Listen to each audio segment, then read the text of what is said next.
Alright, what's up everyone, Alex here, and today I want to talk to you about my TEDx talk experience. I told a lot of you on Facebook that I was preparing this blog post and preparing this video, and today you have the opportunity of me sharing you the experience of it right here in my bedroom with snow outside in Quebec City, freezing cold. But I want to start off with, it was the last minute call. So I remember seeing the application for TEDx on a Facebook group. And in that Facebook group, it said, Alex Willette, please do this audition. I know you have the talent for it. The first time I saw this ad, I was like, pass it off. I don't want to do this. My fear got the better of me. But truth be told, this story could have ended here, but it didn't. And I saw the ad again, and it was, I think, 5 hours before applications ended. And it was at that point that my vision and my fear hit each other. And so at that point, I was conflicted. I was like, should I stay in my comfort zone, continue just publishing videos and creating blog posts? Or do I start giving speeches, something I knew that I was eventually going to start doing? And so I sent a message to the organizer of the event, asking him, is there age restriction? He said no, and then I said, alright, I'll probably film a video, I'll be in my pajamas. And then he said, it'll be the first of our videos, application videos in pajamas. So I filmed the video. It was cheapo. It was with my iPhone outside with my pajama, with my epic pajamas. And it was so cool. I remember I sent the video, I was like, it was real, because I had never filmed videos in French. And so for the first time now I was filming videos in French. So I sent the video, and then I heard back from them a couple days later. And it was, we're glad you've been accepted to the audition day. Audition is in 7 days' time. So I had only made a 1-minute video, and I didn't really know what my conference was going to be about. And so I had 7 days to film, to create an outline for 3 minutes. 3 minutes where I was going to show them everything that I was capable of, and which would help me get the gig or get to speak on November 26th. So during those 7 days, I practiced my 3-minute speech. I created sort of a small outline, and I was ready when I left my paper in the car, and I made my way up the building, up to, I think it was the 8th floor. And I remember I was shaking at that moment, and thinking, I'm going to be in front of 6 professional speaking judges who've done this for ages, and I've never picked one. I'll never do this.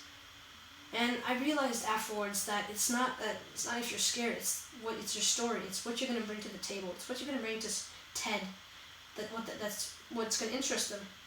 And so I remember I was the first person in, and I had 3 minutes to speak, and I finished 30 seconds ahead because I had just stressed too much, and I was like, "She's up. That's it." And so the speakers gave me feedback, and they said, you'll hear back from us in about a week's time. And so a couple days later, I woke up and I saw the email. You haven't been accepted. And I was devastated. And then I woke up from my bad dream.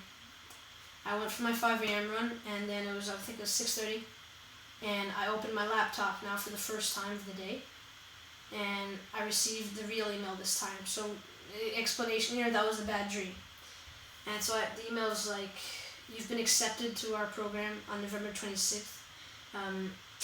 We hope that you can take the summer to relax. In September, we'll be starting the work. Your coach is going to contact you. And once again, congratulations on getting picked as a TED speaker.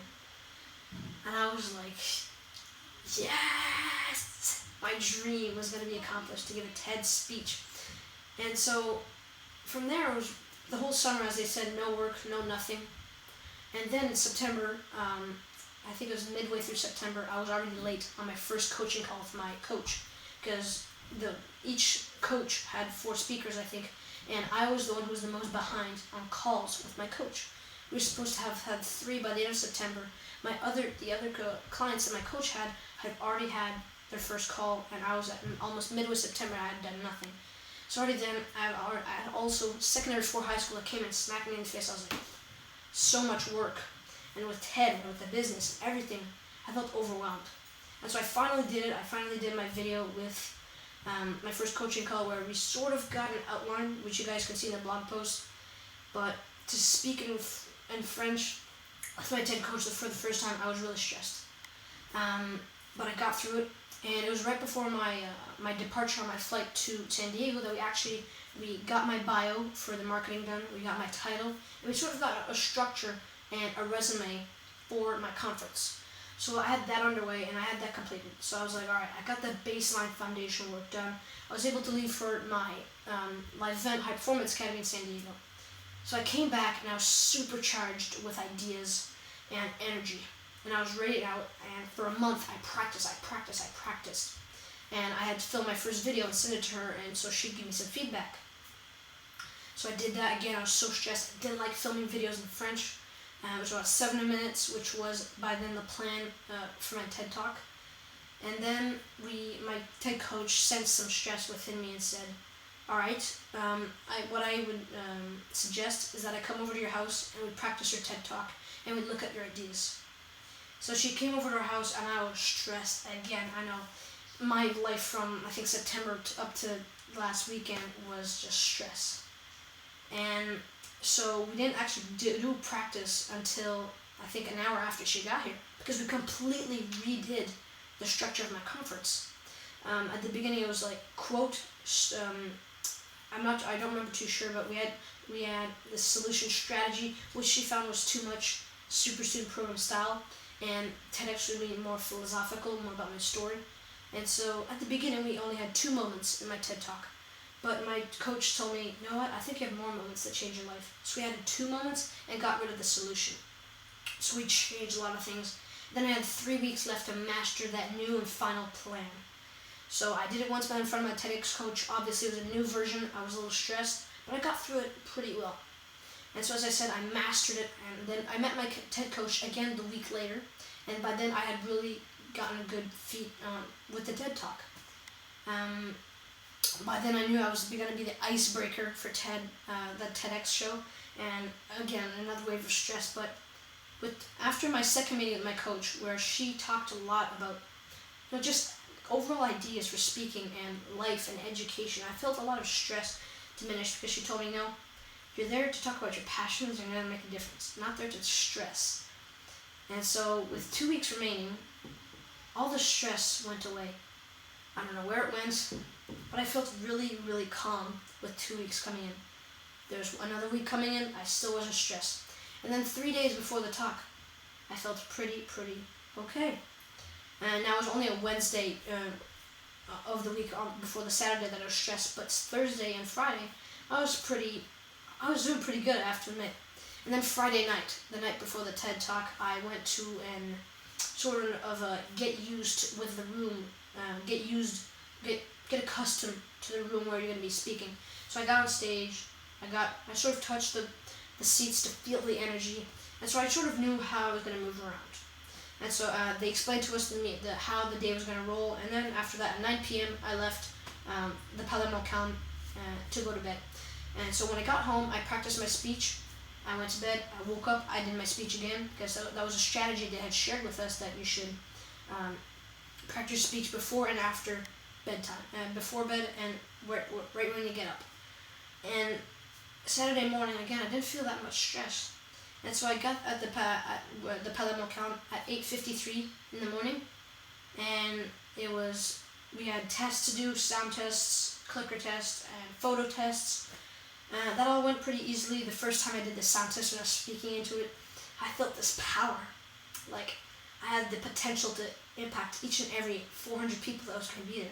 Because when you're speaking in front of an audience, everyone's attention is on you. No, they're not doing anything else, because there's someone speaking into their head right in front of them, and it's live. And so, I think it was 15 minutes before my TED Talk, I ran through my routine.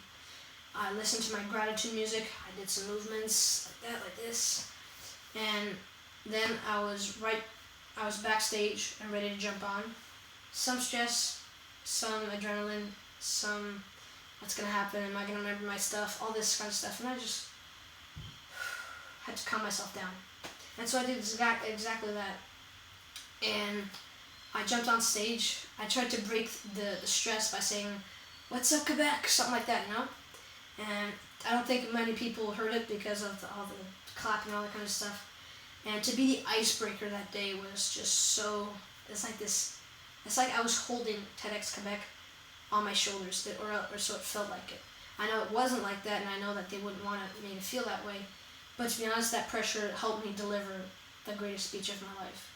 I mean, the 4 minutes, I was in agonizing stress. All right, I want to remember my stuff, My brain was thinking, all right, what's the next thing? What's the next thing? What's the next thing? And funny enough, I actually said some jokes, and that really broke the ice for me. And midway through the TED Talk is where I had another breakthrough in my life. I felt like, for the first time in my life, nothing could stop me. Because I always had this limiting belief that if I can't do speeches, my career won't go any farther. And my biggest blockade in life was giving speeches. I was scared of it, I hated it, I didn't want to do it. I was even scared sometimes of doing class presentations. And so, midway through the presentation, I felt unstoppable.